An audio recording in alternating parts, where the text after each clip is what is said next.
Good evening বন্ধুরা। সন্ধে এখন 6:30 বাজে। চলে এসেছি রান্নাঘরে। 1 কাপ চা খাবো বলে এসেছিলাম। তারপরে গতকাল একটা না ফুচকার প্যাকেট এনেছিলাম।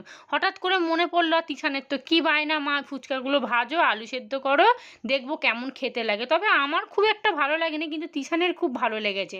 এখানে এখন টক জলটা রেডি করে নিচ্ছি। একটু ভাজা মশলা, একটু তেঁতুল জল দিয়েছি, একটু দিলাম লেবুর রস, এইবারে দিচ্ছি অল্প করে একটু ধনেপাতা দিয়ে ভালো করে একটু মিশিয়ে নিয়েছি। আর আলুটার মধ্যে না ছোলা মটর হলে বেশ ভালো লাগতো, কিন্তু আমি তো ভেজাইনি, কারণ ফুচকা করব আমি তো ঠিকই করি। এখানে 1 গামলা ফুচকা, তার সাথে টক জল, আর এই যে আলু মাখা। তবে আলু মাখাটার মধ্যে না ওই গন্ধ লেবু দিয়েছি না, দুর্দান্ত খেতে লাগছে জানেন।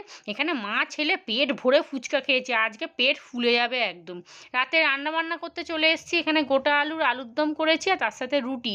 আর এই দেখুন 8:30 বাজে, ঝমঝমিয়ে বৃষ্টি হচ্ছে আমাদের এখানে। রান্না বান্না হয়ে গেছে, রান্নাঘরও পরিষ্কার করে নিয়েছি। আর যা বৃষ্টি হচ্ছে বন্ধুরা, আজকে জমিয়ে ঘুম